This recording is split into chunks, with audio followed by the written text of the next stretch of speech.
Today is Saturday. Do you have a Haribol Bharat Prabhu? Hare Krishna. To everybody. Vanchaka Patrubhyascha Kripa Sindhivyevacha Patitanam Pavanebhyo Vaishnavebhyo Namo Namaha. Hare Krishna. Nice to be back in Nitai Sundar Gaur Nataraja's Dham. Dainitai Gaura Hari. And Srila Prabhupada here in this hidden valley. Hidden valley? If you like swimming, you like waterfalls, who's the tour guide? Huh? Bringara Prabhu, you have to take, where's Bringara? Where is he? Is he here? Where? Where's Bringara? Somewhere. You can take you to the waterfalls. It's just on the property they have waterfall. More or less. On the half. There's a big pool. The water's there, flowing at the moment? Yes, ma'am. End of the rain season. Alita, Hare Krishna. Haribo Kanaka. Kandarpa. Huh? You have hot springs very near. You have a hot springs also, You yeah. have to pay entrance. Yeah, you have to pay. Here he is. There's a tour guide. Here's the tour guide. You like basketball? No, he doesn't like basketball. He's a champion basketball player.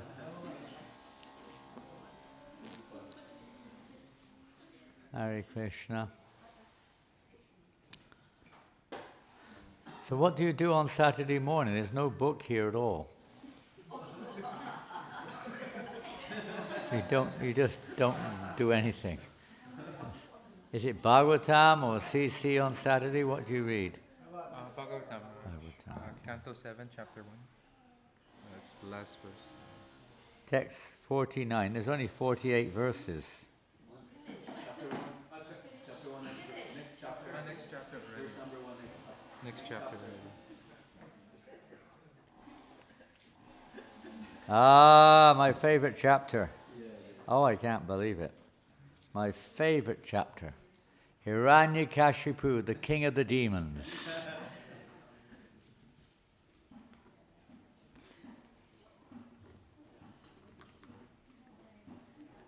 Come in, everybody. Come in, Prabhu. Ladini, are you coming in, or what are you?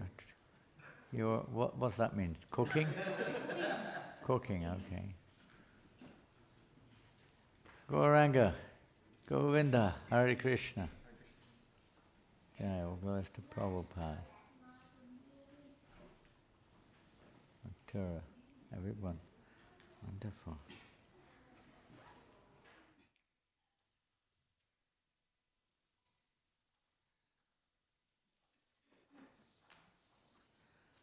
I think most of you were there last weekend, wasn't it? At the Tagi, at the Radha Madhava's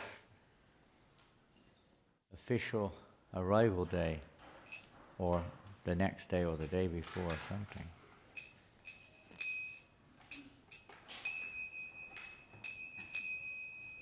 It's 5 or 10 degrees warmer there than here. I'm freezing. I got a problem with the fan, I'm sorry.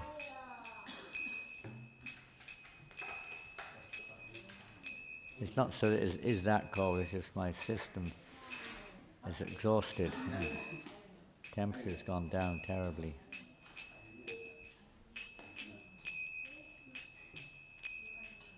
Jaya Radha Madhava Kunja Bihari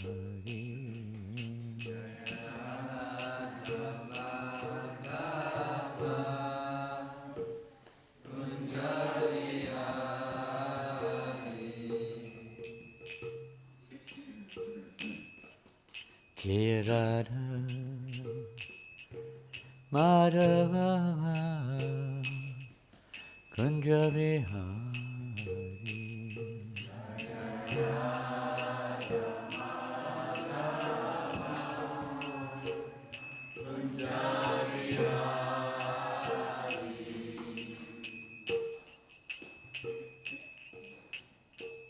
Gopi Jana Vallabha Girivardhari.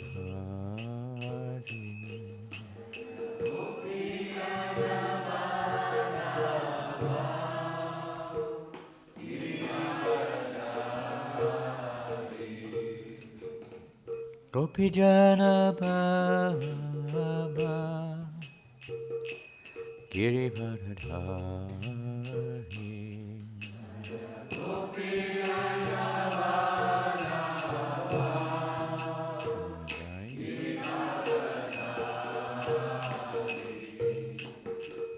Yasodananda.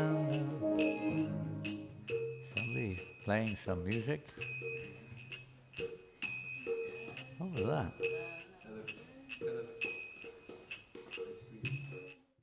Yasodananda Vraja Janananda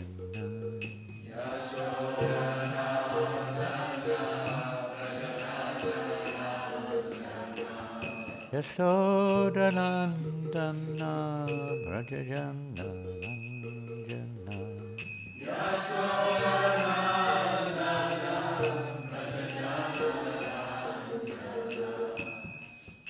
Yasodanandana Vraja Janananda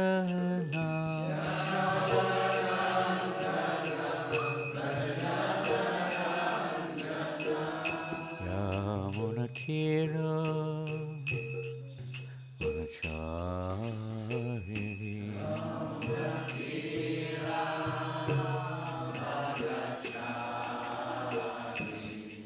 Yamunatira Munachari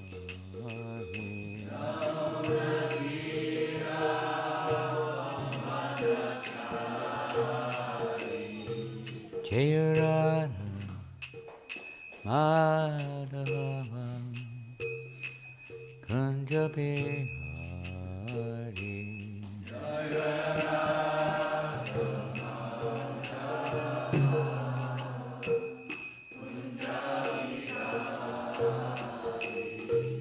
Jaya Radha Madhava Kunja Vihari.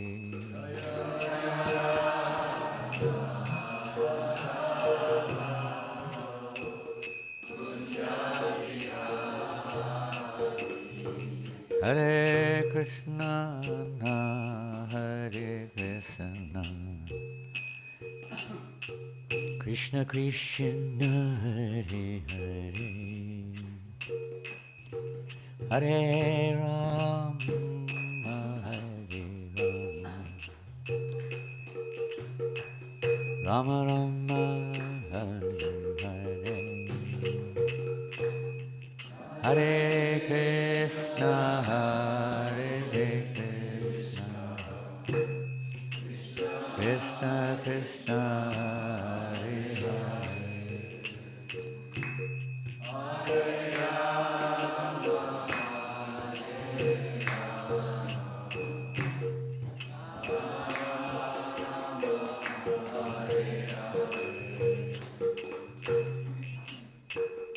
Hare Krishna, Hare Krishna, Krishna Krishna, Hare Hare, Hare Rama, Hare Rama, Rama Rama, Hare Hare.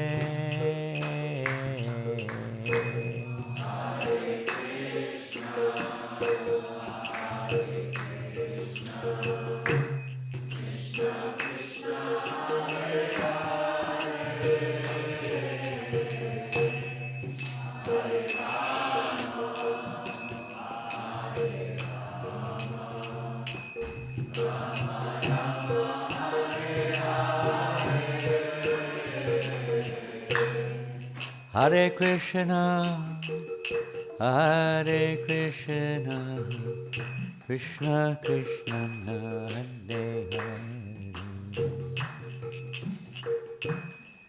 Hare Rama, Hare Rama, Rama Rama, Hare Hare,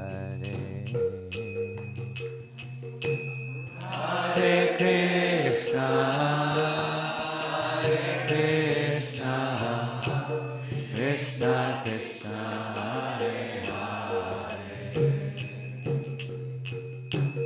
Hare Hare, Hare Rama, Hare Rama, Rama Rama, Hare Hare, Hare Krishna, Hare Krishna,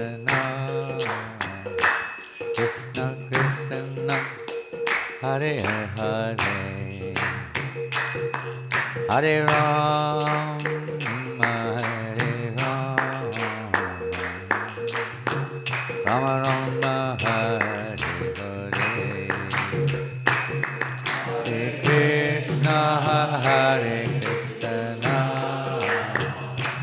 Krishna Krishna, Hare Hare,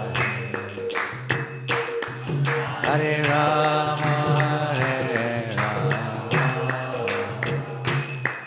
Rama Hare.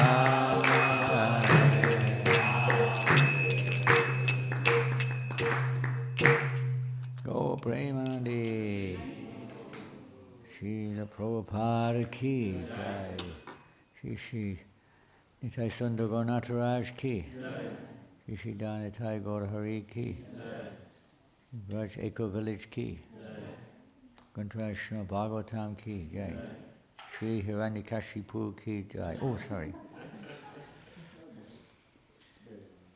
It does actually, not this chapter, maybe the previous chapter begins, or starts when Hiranyakashipu starts speaking.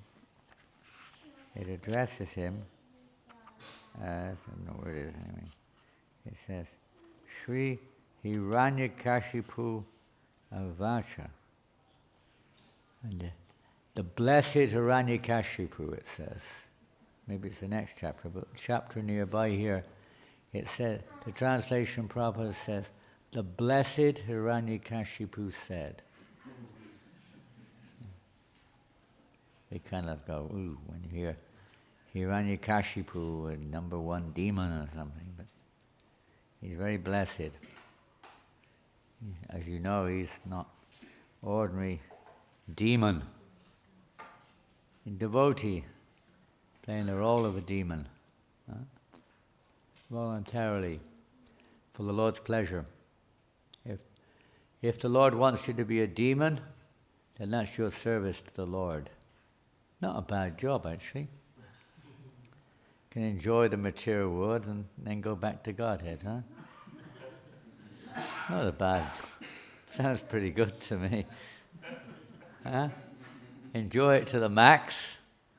I mean, he really maxed it, didn't he? I mean, no one can compare with him practically. Wow. Level of material pleasure unknown to modern humans. And then he went back, well, he didn't go back to Godhead straight away, of course, but more, you could say he did. It's just part of the pastimes. So you're starting a new chapter 2. Hiranyakashipu, king of the demons, all glories to the assembled devotees, all glories to Sri Guru and Gauranga, all glories to Sri Prabhupada, Namo Om Vishnu Padaya, Krishna Prastaya Bhutale, Srimate Bhakti Vedanta Swamini Namani, Namaste Saraswate Devi, Gauravani Pracharine.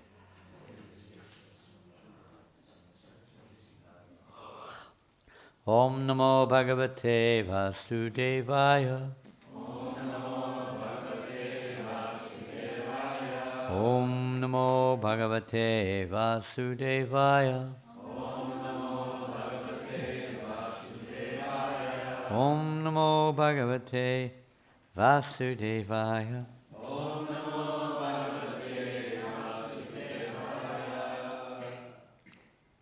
Anyone need a chair? Need a chair? Need a chair?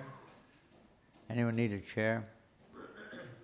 Are there any chairs? Barrett, you've got a chair. Does anyone else need a chair? No? Okay. Well, and we can read the summary of the chapter. Huh? Does that happen like every few minutes? Or how, Just when it's turning off. somebody talking. Sorry. Oh, wait, this is a morning program here. We can watch the news or something. Letterman TV, good. Ah, there we go. Oh my goodness. So, summary. As described in this chapter, after the annihilation of Hiranyaksha, Hiranyaksha's sons and his brother Hiranyakashipu were very much aggrieved. You don't hear much about Hiranyaksha's sons. I don't know if we'll find anything out. Let's see.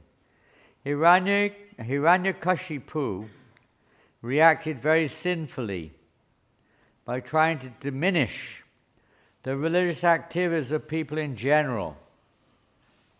Like in our modern society, basically, isn't it? Okay. More or less encouraged to act irreligiously. However, he instructed his nephews about a history just to diminish their aggrievement. And that's why in this chapter, I don't know where he starts speaking, but anyway, somewhere.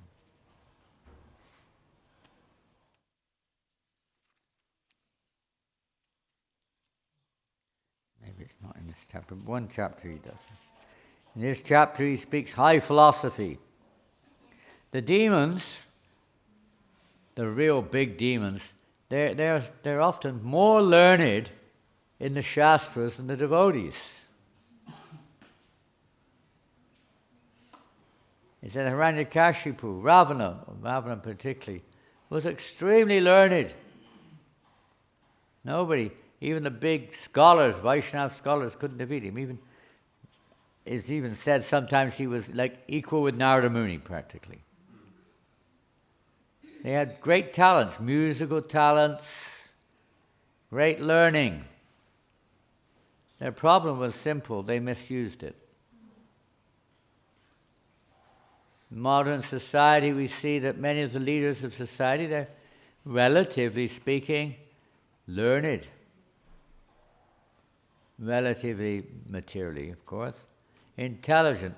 But they just misused their God-given gifts for their own selfish purpose. The scientists, many of them, according to, who was I listening to? I can't remember. One scientist was explaining about 98% of the scientists are basically atheists. They have atheistic foundation. They don't want to bring God into the picture. They don't like the idea of God being in the picture. Some of them are theists, but very few. Very few. They're very learned. They may know. Sometimes they know. I mean, they know probably more than most practitioners. Maybe not now, but I mean, many times they know a lot of the Vedas. They know a lot of the Bible, if there's anything there needed. But they misuse it. They use it as using arguments against God. They try to find ways of defying the Lord, like Hiranyakashipu. When the Supreme Personality of Godhead appeared as the boar and killed Hiranyakashipu's brother Hiranyaksha, Hiranyakashipu was very much aggrieved. In anger, he accused the Supreme Personality of Godhead of being partial to his devotees and derided the Lord's appearance as Vraja to kill his brother. Another interesting factor here is, it distinctly says here, that he recognize the existence, although in some cases we see that they recognized, and here Prabhupada has written, it doesn't mean that's what it is, but he accused the Supreme Personality of God. God, you're impartial, therefore I'm going to kill you. That's another angle. One is denial, the other is animosity. So Hiranyakashipu has extreme animosity towards Krishna or Vishnu. He's his avowed enemy. You may not see it in modern society quite like that. He began his devotees, he began to agitate all the demons and rakshasas and disturb the ritualistic ceremonies of the peaceful sages and other inhabitants of earth. To agitate the demons, it means to try to get them worked up. Like we often see in modern political areas, some politically minded or ill-motivated person agitates the people so that they become riled or worked up to, kill a whole bunch of people or something, or against a nation, against a religion, against somebody. They have nothing per se, individually, against them, but they get riled up by some fanatical leadership, and then they all go on the warpath. We see that in many cases nowadays. For want of the performance of yajnas, sacrifice, the demigods began wandering unseen on earth, because he stopped all the Vedic sacrifices, and basically speaking, this we can simply understand that this is more or less the wages of the demigods. This is how they get their sacrifices performed to them. They get their pleasure, they get their wages, you could say. After finishing the ritualistic funeral ceremonies of his brother, Hiranyakashipu began speaking to his nephews, the children of Hiranyaksha, of course, as follows. He said, "My dear nephews, for heroes to die before the enemy is glorious." Prabhupada would use this example, isn't it? Die on the battlefield of preaching. Prabhupada said that's his desire. He didn't want to just retire, because to some extent you could say he did, but even then, on his bed, Prabhupada was preaching. He wasn't just lying there. Right up to the last opportunity, he was speaking Bhagavad Gita. And this is the warrior also who will never give up to the last moment. He will fight to the death. Prabhupada gave that as an example for, we may not feel the same way, but for a devotee, a real devotee, he never is not like, oh, now I'm retiring, I'm going to take it easy now. I'm going to move to, I don't know where, Vraja Eco Village, and relax, sleep all day, and just take it easy, go down the waterfall if I got energy to do so. Probably not. Go to the hidden springs, hidden valleys, over there. They got hot pools, huh? Hidden Valley. They call Camp Silva. Huh? There's a new place, Camp Silva. What's that? Silva. It's on your place, Guru Maharaj. Huh? It's on your place. Place? Hot spring, Camp Silva. Something else. Yeah, something else. They've got something there. You go there and just relax in the sauna or something. That's not a devotee's objective. Maybe occasionally for health reasons, but devotee's objective is to fully engage themselves in devotional service to the very end. After finishing the ritualistic, we read, according to their different fruitive activities, living entities come together within this material world and are again separated by the laws of nature. He's preaching. We can learn from this also. We should always know, however, that the spirit soul, which is different from the body, is eternal, inadjustable, pure, all-pervading, and aware of everything. This is Hiranyakashipu speaking. When bound by the material energy, the soul takes birth in higher or lower species of life, according to varying association, and in this way receives various types of bodies in which to suffer or enjoy. One's affliction by the conditions of material existence is the cause of happiness and distress. There are no other causes, and one should not be aggrieved upon seeing the superficial actions of karma. Of course, the missing link here is the Supreme Personality of Godhead. Hiranyakashipu then related a historical incident concerning a king, Suyagya, who resided in the country named Ushinara. When the king was killed, his queens, overwhelmed with grief, received instructions which Hiranyakashipu quoted to his nephews.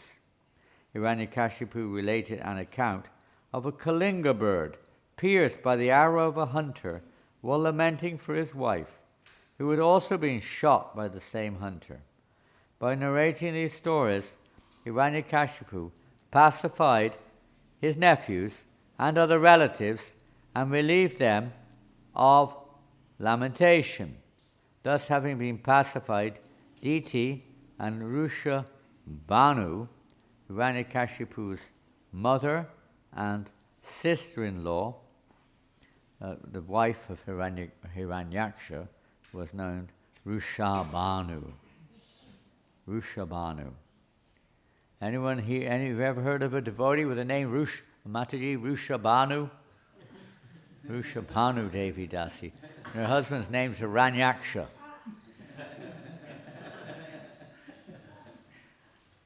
That would be a nice name, huh?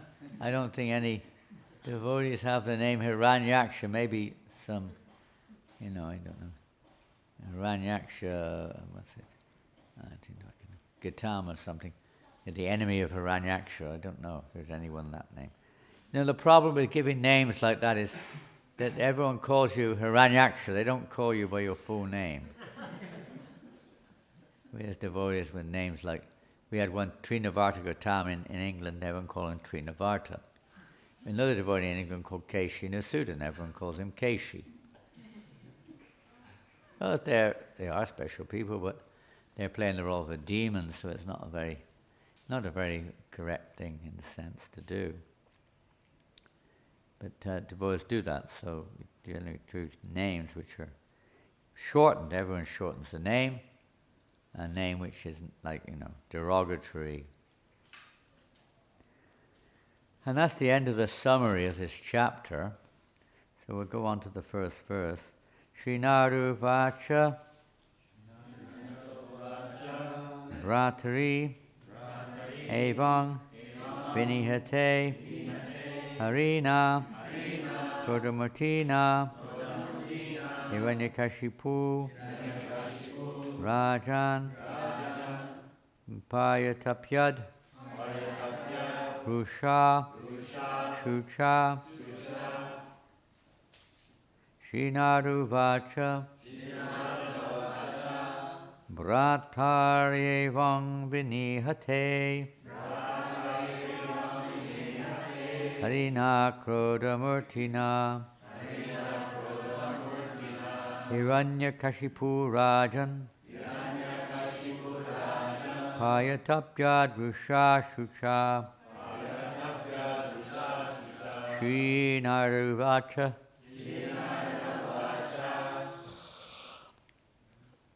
Brataryevang Vinihate Harina Krodamurtina Hiranyakashipu Rajan Payatapyad Rusha Shucha Srinaru Vacha Brataryevang Vinihate Harina Krodamurtina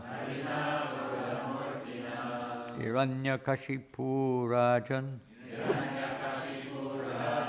Payatapyad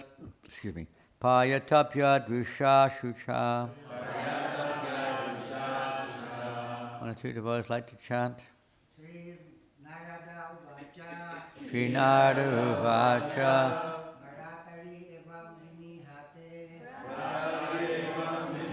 Vinihyate Harina Pradamurtina Harina Prodamurtina Hiranyakashipu Rajan Hiranyakashipu Maryatapya Drusasucha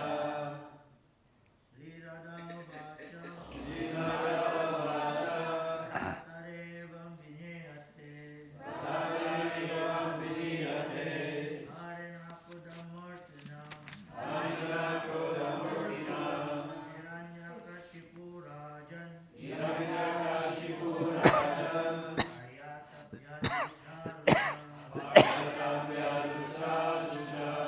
Srinarada Uvacha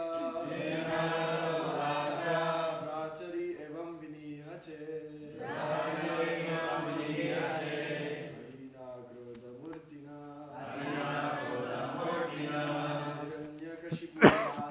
Hiranyakashipu Rajan Varyatapya Dusasucha Varyatapya Ladies. Are there any? Srinada Vacha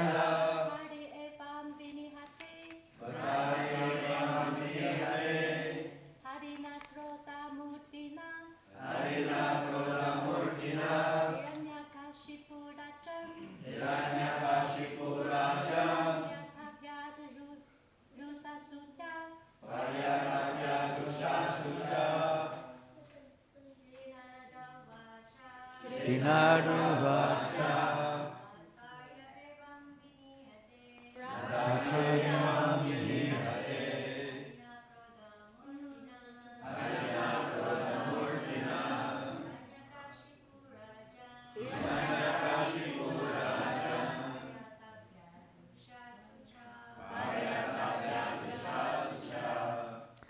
Sri Narada Uvacha. Sri Narada said. Narada Muni. Bhratri. When the brother Hiranyaksha, Evam, thus, Vinayate, was killed. Harina, by Hari. Krodamurtina, in the form of the boar, Vraja. Hiranyakashipu, Rajan, O king, Payatapyat, was afflicted. Rusha, by anger. Shucha, by grief. Translation, short purport by Srila Prabhupada. Sri Narada Muni said, my dear King Yudhishthir, when Lord Vishnu, in the form of Braha, the boar, killed Hiranyaksha, Hiranyaksha's brother, Hiranyakashipu, was extremely angry and began to lament. Purport. Yudhishthira had inquired from Narada Muni why Hiranyakashipu was so envious of his own son, Prahlad. Narada Muni began narrating the story by explaining how Hiranyakashipu had become a staunch enemy of Lord Vishnu.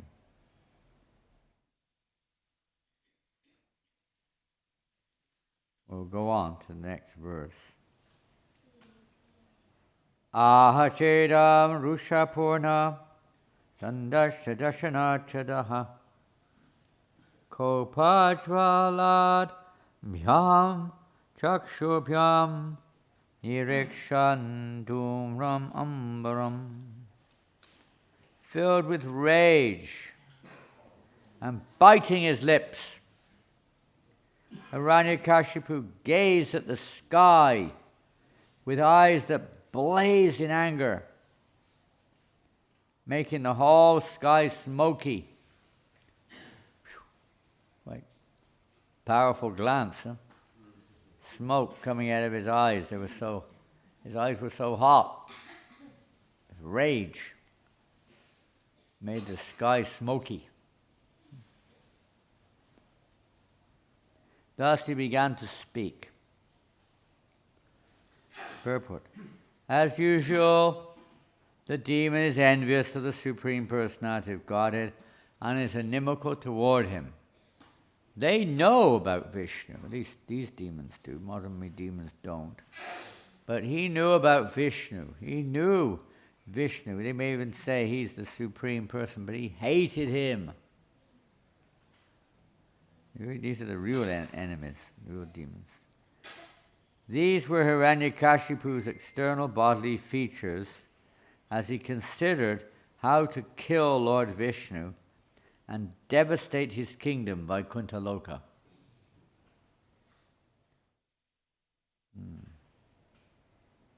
Interesting. We're going to go on because short purports. Karala dangstro gurdvishya dushpresha bukuti mukaha shulam mujamya sadasi Danavan idam abravit, exhibiting his terrible teeth, fierce glance, and frowning eyebrows, terrible to see. He took up his weapon, a trident, and thus began speaking to his associates, the assembled demons. No purport. We'll go on to text. We'll read 6 and then we'll stop there. Text 4 and 5.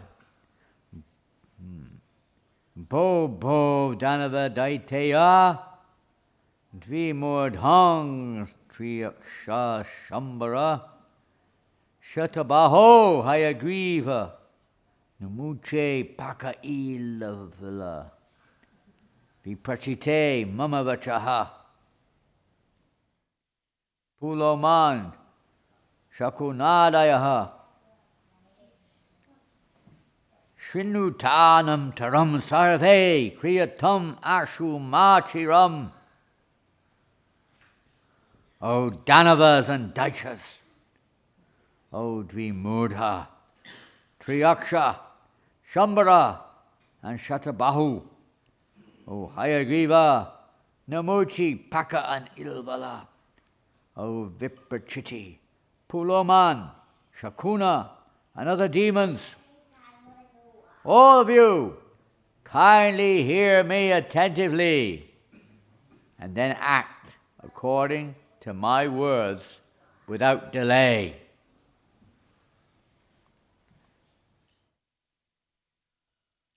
Next verse. No purpose. These are just some of the demons of the time, of course. They were all submissive. The whole universe was submissive to Hiranyakashipu. After not at this moment of time, but in due course of time. Even the demigods were submissive. They would have to pay their dues to Hiranyakashipu. He was practically, not Lord Brahma, not the highest level, but on the normal demigod level, yes, they were all submitting to Hiranyakashipu, bowing down to him. Sapatna gatitak shudre bratame dayatak surit pashni grahena harina samena pyupadan davanai. My insignificant enemies, the demigods, have combined to kill my very dear and obedient well-wisher, my brother Hiranyaksha. Although the Supreme Lord Vishnu is always equal to both of us, namely demigods and demons, this time, being devoutly worshipped by the demigods, he has taken their side and helped them kill Hiranyaksha. Purport.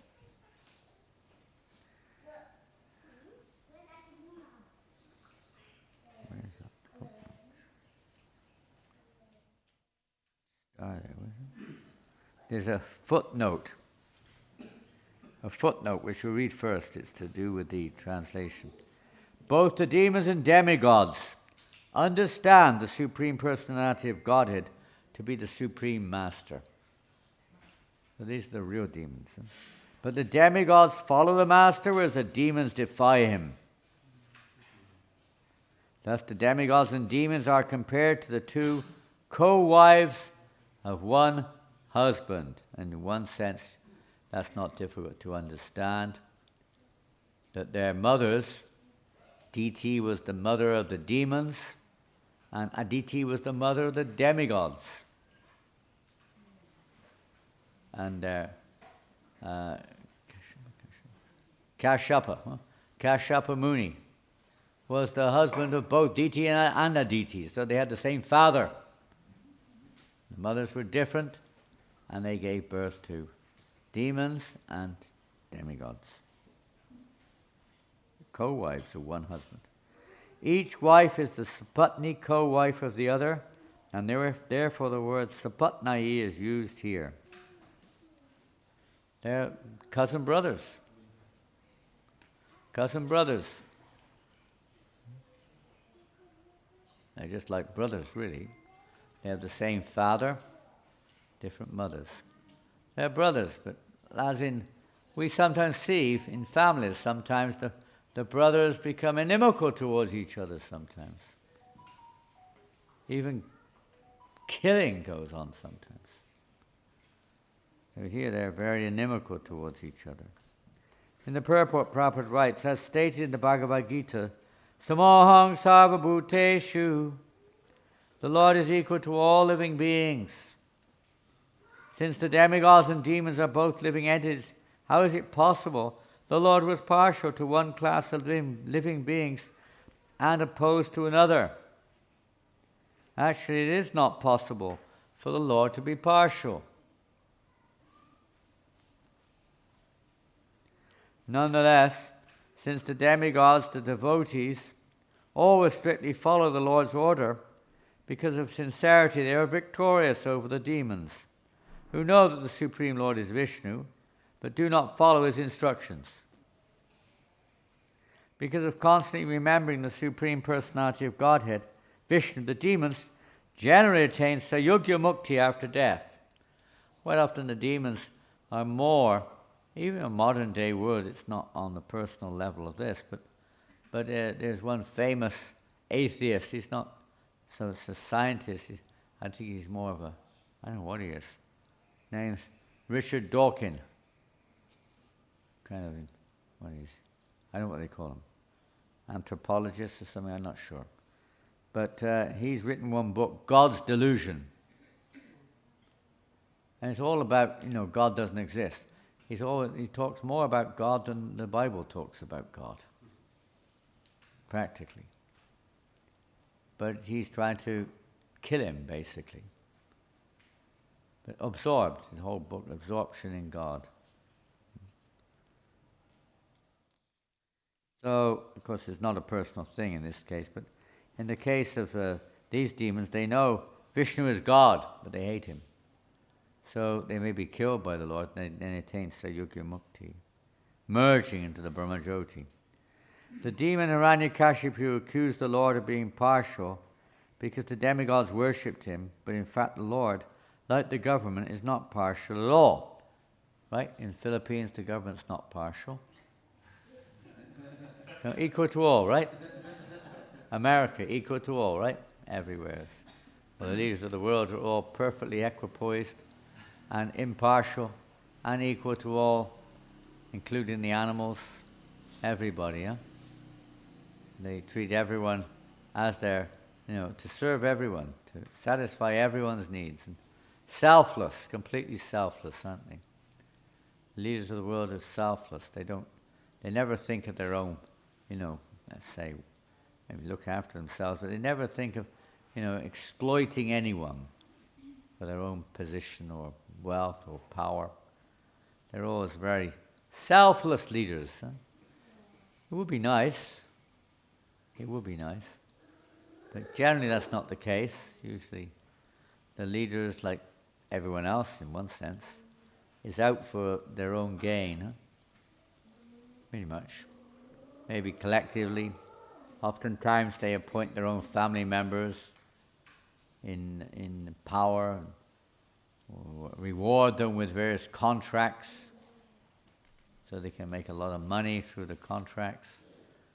It's a common feature of Kali Yuga. Hiranyakashipu was no exception to that rule. In fact, he's practically the original demon in the universe. The government is not partial to any citizen. That's how it's supposed to be. But if a citizen is law-abiding, he receives abundant opportunities from the state laws to live peacefully and fulfill his real interests. And if you're denying the government's law, then you get naturally punished. Pretty much the same principle everywhere. The laws may change, the laws may be different, but principle is the same. That if you follow the government, you normally get left peacefully, maybe even rewarded, but at least not disturbed. But if you don't follow, then you get punished. So the same principle applies in the universe. The Lord is not... Prabhupada often gives the example of the moon. You know, the moon comes up in the sky. We've just had a full moon, I think, a few days ago. Does the moon discriminate? No. I'm not going to shine. There's a demon. I'm not going to shine there. There's a demon in that house, so I won't shine in that house. The devotee, I'll shine there. Moon does not discriminate. These moon rays are just as much available to the demons, to the devotees, to everyone. Impartial. But the reciprocation is according to us. If we close our eyes, we won't see the moon. We may deny its existence. If we close the windows and doors, we won't see. If we sleep during that period, we won't see. The choice is ours. It's not the moon, it's not being partial. So Krishna's like that as they surrender. Yayata mam pampajate. As they surrender unto me, I reward them accordingly. So if you surrender, like a demon, or criminal rather, has to surrender, you put their hand up, surrender. And then you get your reward. You get a year life in prison or whatever it is.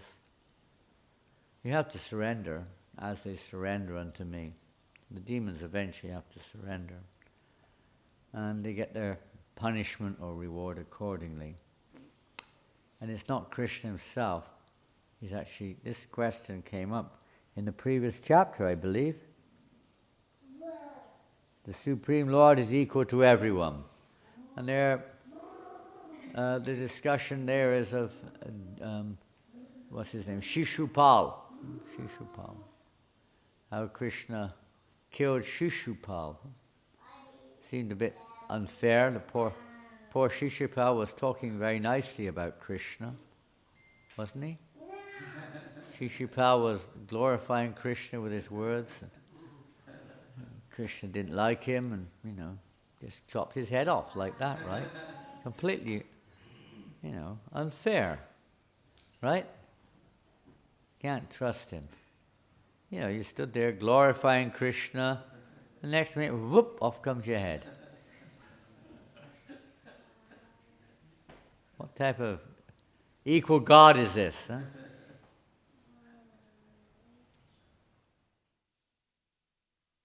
Actually, Shishupal was blaspheming the Lord. And when he reached 100 blasphemy down in his head, Krishna promised if he didn't go beyond 99 blasphemies, he wouldn't kill him. But if he reached 100, he would finish him off. So he lost count, He got so excited, Shishupal. He knew that. But he miscounted. That was the end of that. Shishupal. But Krishna was just... Shishupal was very fortunate. He merged into the body of the Lord. And in one sense, fortunate. Of course, Shishupal is another form of the fallen giant Vijay. The eternal. They're not ordinary jivas, they are his own shaktis. They're his own internal potencies, giant Vijay. They're not ordinary jivas who become gatekeepers. They are the eternal, you could say, acharya, what do you say? Like we have the ragatmikas, we have those eternal associates who are just constitutionally engaged in that service. They don't become that. They are the Lord's expansions in that particular mood of service. So Jaya and Vijaya are actually like that. They're Shakti Tattva, they're not Jiva Tattva. And they, interesting enough, they can expand. When Krishna expands, they expand. If needed. That particular potency, they appear in different forms to accompany the Lord in his various pastimes. So in this pastime, the Lord's will is that they become demons. So they've expanded. It's not that they pack their bags in Vaikuntha, okay, I'll see you when I come back. I don't know.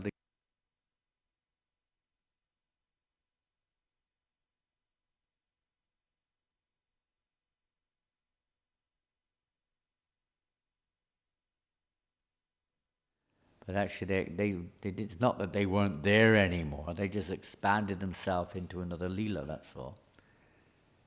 And in those lilas, there's the Hiranyaksha and Hiranyakashipu, and then Kumbhakarna and Ravana, and then Dantavakra and Shishupal. They expanded that for the Lord's pleasure. You may think they're not there. Prabhupada writes later on, he says, this is just one time. Normally it doesn't happen. He said, one who thinks that her Jai and Vijay, he used the word fall down, but according to the Vishwanath Chakravarti, he explains it a lot more, that yes, it's seen as a fall down for various reasons, but from another point of view it's not. It's just an expansion for the Lord's pleasure. And one who thinks in every millennium that, that's Jai and Vijay is an illusion. It's not. He said in other millenniums it can be actual demons. The Jai and Vijay are devotees. You may take part in a drama and play the role of a demon. But that doesn't make you a demon as such. You're playing the role of a demon. You're acting like a full-on demon. But it's not your constitution. It's not anyone's constitution in one sense, but it's not your actual nature. You're just taking that role. So they're taking the role like that. And playing the role pretty good. Hiranyakashipu is he's really expert at playing the role of an enemy of Vishnu. No one can do it as well as him. He was number one expert. So if you want to become an enemy of Vishnu, then you should worship Hiranyakashipu. And by his blessings, you may become number one enemy. But another interesting feature in these purports is that Prabhupada said the difference between, they're both born from the same root. We're all born from the same root, let's face it. If we look at the universe in a long-term look and not just a few years, one understands we're all coming from the same basic root. Everything's coming through Lord Brahma, isn't it? Like that. So in one sense, we're all related, even physically, if you want to say that. We're all brothers, sisters, whatever term you want to use, but we're all related like that. And even from the point of view of, I don't know the words, but the present way of analyzing people's relationships, we're all related too. One of your family will be was married to a Chinese man or something, or a woman, and then he has some kids, and those kids, if you really take it, you'll find that everyone in the world has, you maybe were 1 millionth cousin, but everyone's related somewhere along the line, even by family tree, if you want to put it, to some cross one family, then they marry across like that. So the relationship is there. But the interesting thing in these purports is the definition of the difference between a demon and a devotee. What was the definition? Can you remember? I mean, say, okay, the demons were born of deity and the devotees were born of aditi. But that's not the main point. What was the definition of a devotee and a demon? The devotee is one who follows the Lord, and the demon is one who's inimical. Correct. So the only difference is they both are from the same root. They both recognize he's God. And you get that even amongst children. You know, they follow the parents and some don't follow the parents. We don't call them demons and devotees exactly, but the principle is the same. But in the absolute sense here, we see that the demon, the only difference is the demons, they know the rules. They know Krishna's instruction. They may know the Bhagavad Gita better than the devotee. They memorize it. But their conclusion is that Krishna doesn't exist. That's their conclusion. There is no such person as Krishna. That's a demon. He knows the Gita, but he's a demon. Because he doesn't accept Krishna. The devotee does. They may not understand the philosophy, but they accept Krishna. They want to glorify Krishna. So in the devotional life also, there's sometimes Prabhupada said, I don't know where he said, but it is there somewhere, that in this age of Kali, there's a demon and devotee in everybody. In other ages like this one, Hiranyakasipu is a demon. There's no inkling of a devotee present. There is, but it's not showed. He's a complete demon. 10%, unalloyed demon. We can learn from that to become an unalloyed devotee. But he's an unalloyed demon, isn't it? There's no turning, it's not like, maybe occasionally you see a little question mark coming. I don't know about in Hiranyakashipu's case. I don't think there was ever a question there in his mind, doubting his actions. But out and out demon. What is that?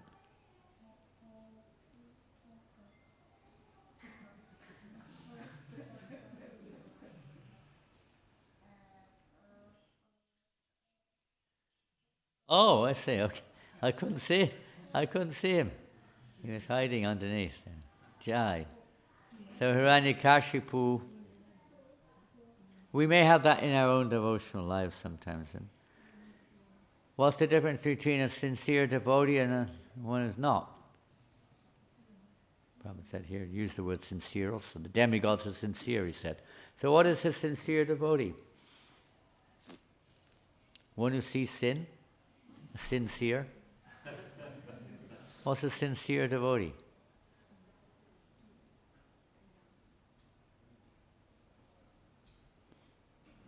Using this example, it's quite simple actually. Maybe you're too embarrassed to answer.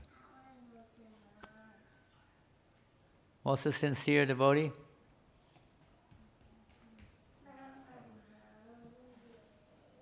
No, not catching it? What's the comparison between the demon and demigods? Try to follow God. Huh? Try to follow. Yeah, the sincere devotee is one who follows the instruction of the spiritual master. The insincere, and you say it's a demoniac tendency not to follow. But of course we're taking the fact that the spiritual master is qualified. He is in line. If we don't follow, that's demoniac mentality. It's an offensive mentality. It's not pleasing to Krishna. Simple as that. We may think what we like, but it's not. That's the principle. And that's how we change from demoniac mentality to devotional mentality, by following that line of action and thought.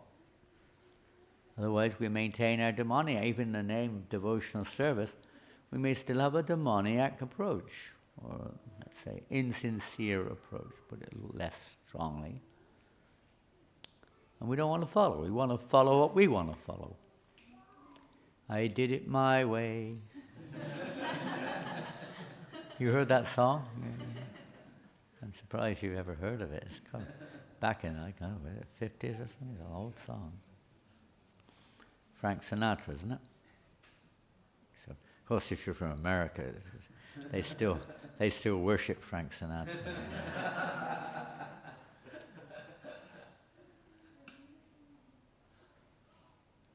It doesn't work like that. That's not how we please Krishna or help others either. To follow the path given by the acharyas. Mahajana yena kataksapanta. So anyway, little lessons to learn. What other lessons can we learn from this particular part of the pastime? Anything else? You could say if we took the whole summary, there's lots of lessons to learn from the summary, that's for sure.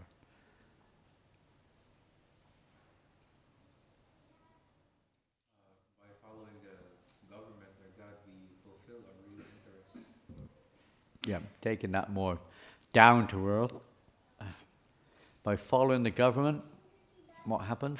We fulfill our real interests. Desires? You're kind of, I know what you mean. It's not you.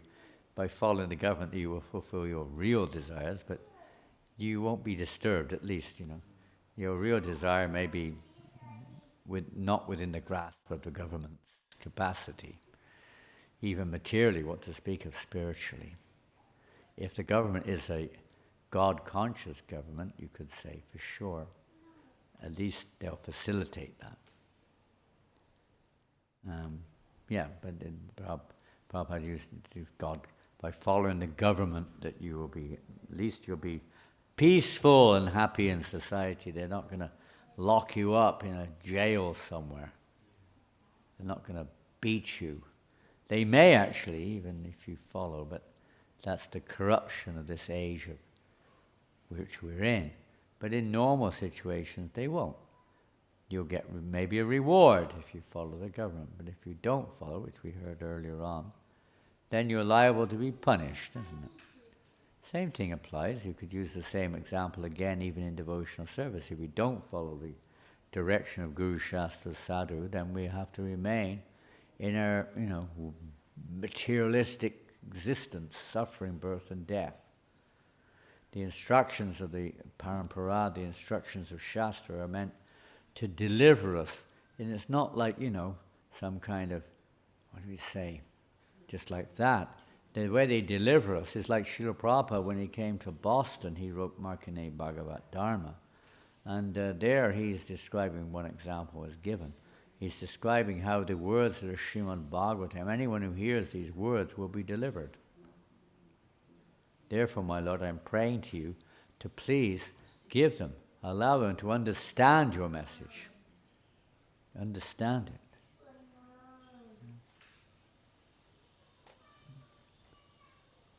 That's the idea. It's not just, oh, I'm a devotee. Oh, I'm whatever. It's not even numerical. Is it raining out there, is it? Raining? Is it raining? Not raining. Yeah, yes, to my Little rain. It's not some numerical thing, what is this? I have distributed, I calculated a few months ago, I have chanted Krishna, I have chanted 1 billion of your names now. I calculated. I am qualified to go back to Godhead now, because I chanted your name 1 billion times. I've eaten, I calculated, I think it was 10 tons of halava. I've got the list, I got the figure. I calculated. Surely that's enough halava to go back to Godhead. Doesn't work like that, does it? Correct.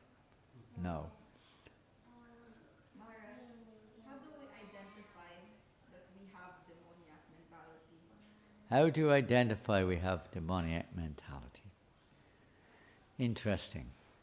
Well, I probably, when we ask that question, now a devotee always feels, a real devotee feels like that I'm a demon. insincere.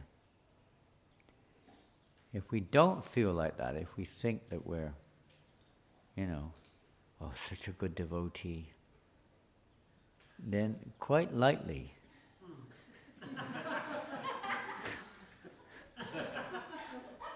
we're not going to, conclude, but quite likely there's something amiss there. See?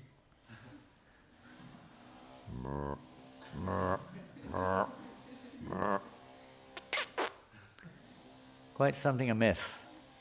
But the nature of a devotee is they feel like that. Have you read Chaitanya Charitamrita?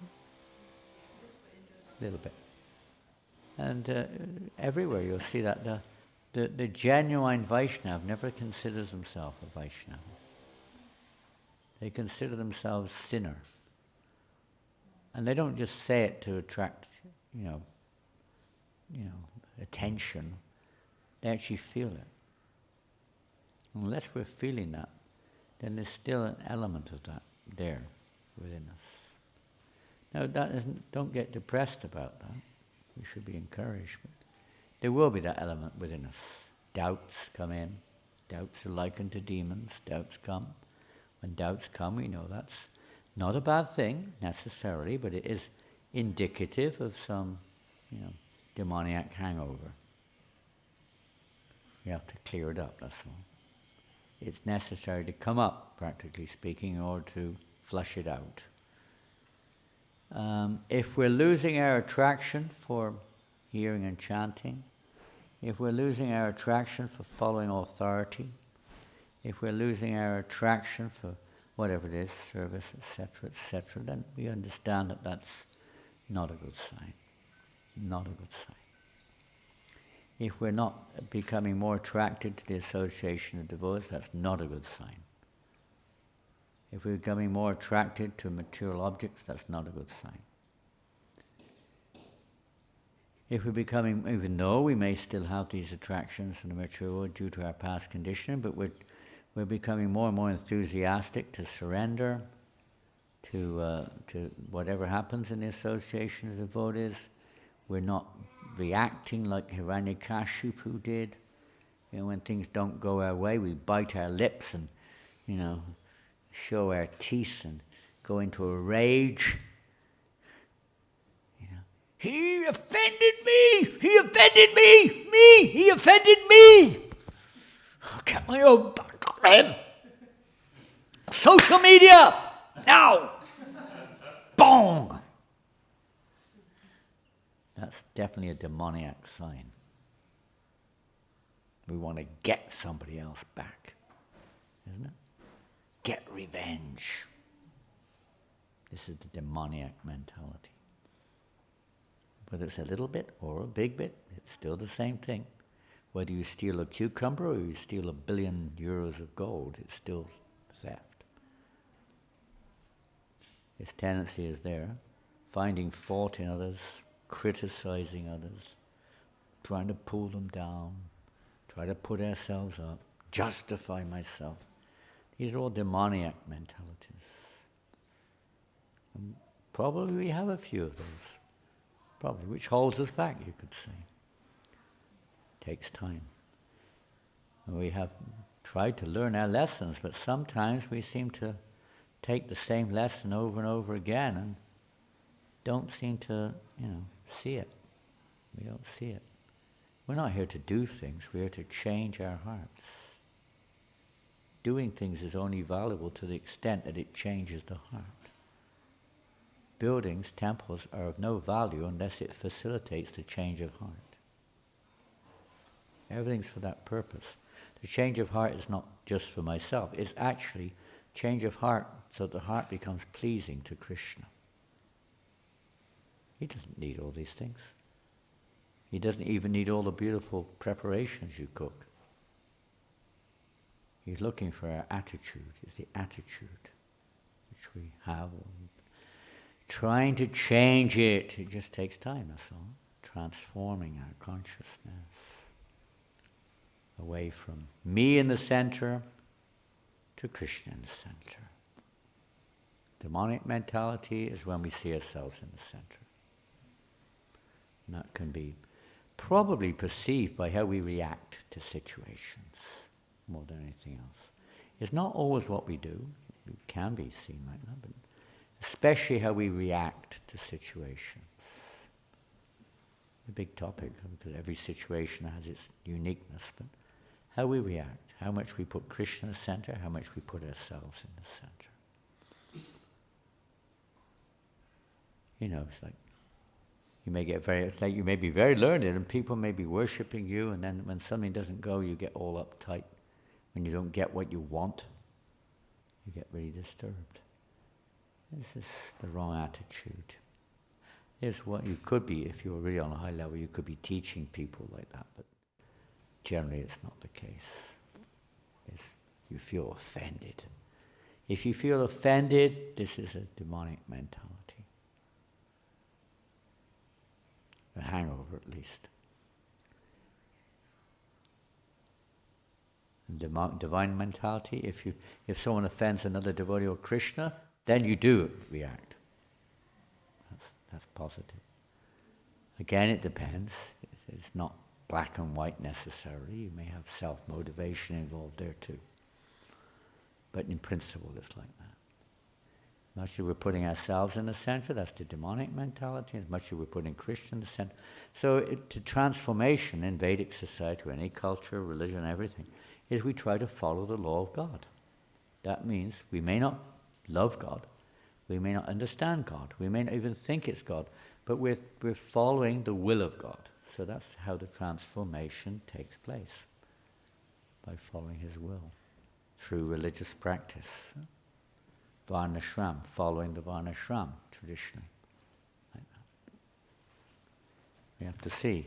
I always find the reaction, how we react to situations, as at my limited stage of conditioning, as one of the best measuring rods as in this regards, personally. Looks like everyone's hitting the road now. Enough's enough. Enough of this stuff. I've had enough of this. I'm out of here, man. I've had enough of this Hare Krishna people. He just called me a demon, you know. I'm not coming back here again. Right? Where are you guys going? We will go to the restaurant, Maharaj. Oh, you're hungry. We're down in Alaminos, or the restaurant in the village is not too good. There's a better one in Alaminos. Let's go to work, Guru Maharaj. Going to work? Work? Work? What's this work? We're devotees. We don't work. We just sit around chanting Hare Krishna all day long. Come on. What is the work business? That's for the karmis. I'm a devotee. Why are you asking me to clean the toilet? I'm a devotee.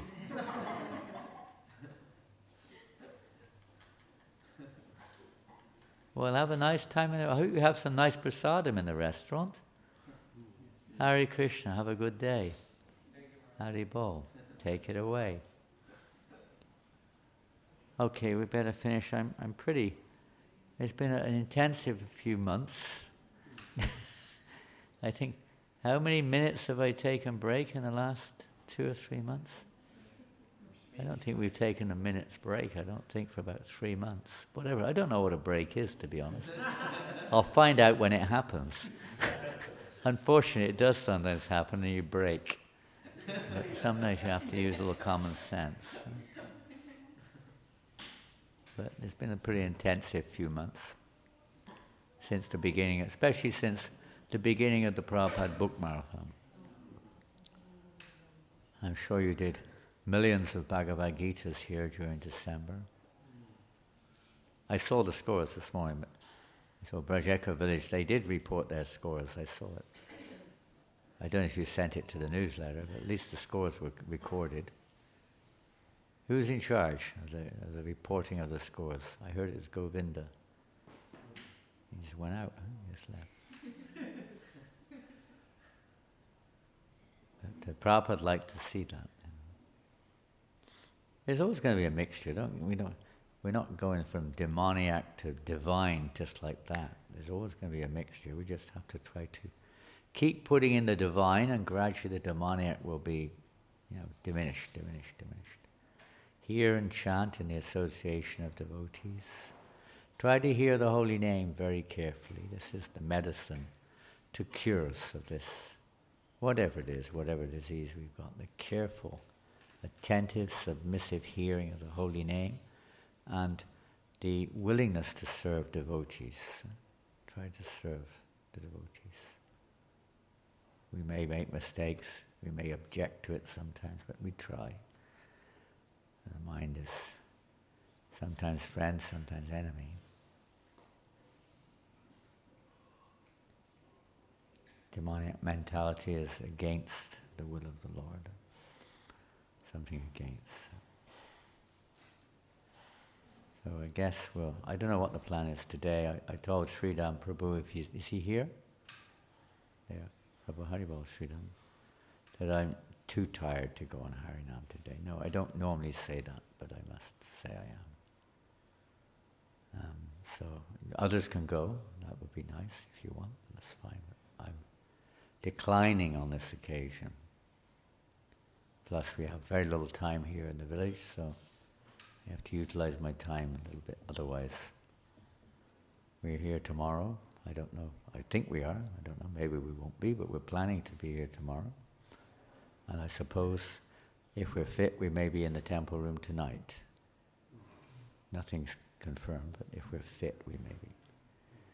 And then tomorrow morning, I suppose, if we're fit, then you have your Sunday feast program, I believe.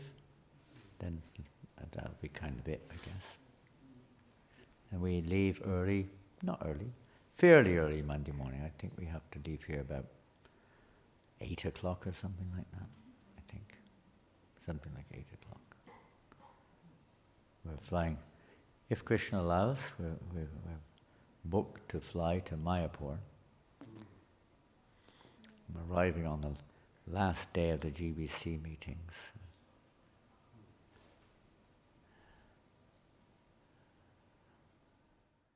I don't know what Krishna's plan is for the Philippines. Let's see. See what they decide.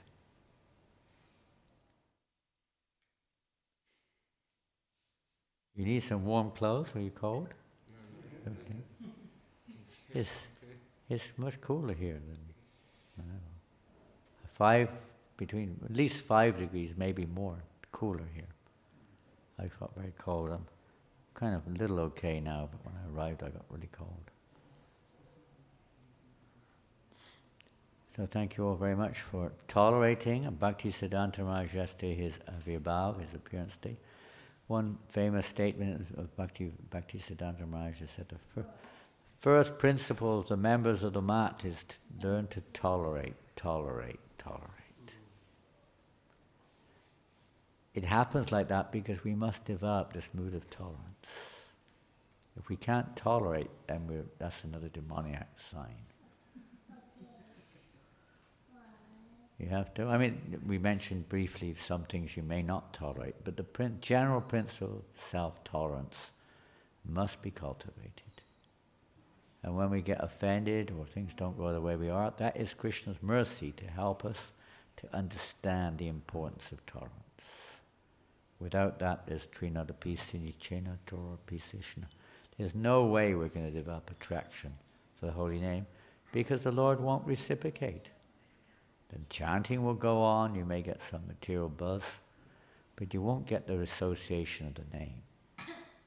Krishna is reciprocating accordingly. So in relationship to the holy name, it's trinadapi sinicena toropi sishna. Humility, tolerance, and respect for others, and not expecting any respect for ourselves. We're not there, but that we should understand. That's surrender. That's as they surrender unto me. Krishna is Nama Chintamani Krishna. He is it's not the name of Krishna, it is Krishna in full. So we surrender like that. It's related. Attitude. The whole thing depends on our attitude towards the holy name. If we don't chant, then there will never be a change of heart. Or if we chant, knowingly with an inattention and offensiveness, and maintain that, if we're feeling repentant about it, then we're well on the path to rectification. But if we have no repentance whatsoever, we don't care, then we're stuck, whatever level we're on. Maybe even go down if it becomes, too bad. Put back, at least for some time. And that's what we're not here just because we have nothing else to do. It's a comfortable place to stay. I don't have to work very hard. I get free meals.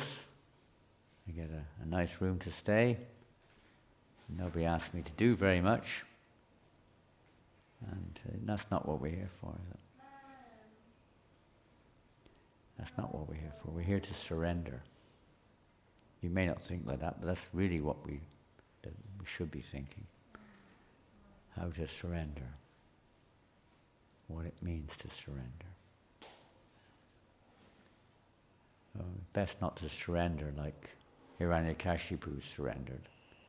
Eventually he had to surrender too. The Lord's nails. Better to surrender voluntarily. With love, with devotion. Srila Prabhupada ki jai. Gaur Premanandi. His Holiness Janananda Goswami Maharaj ki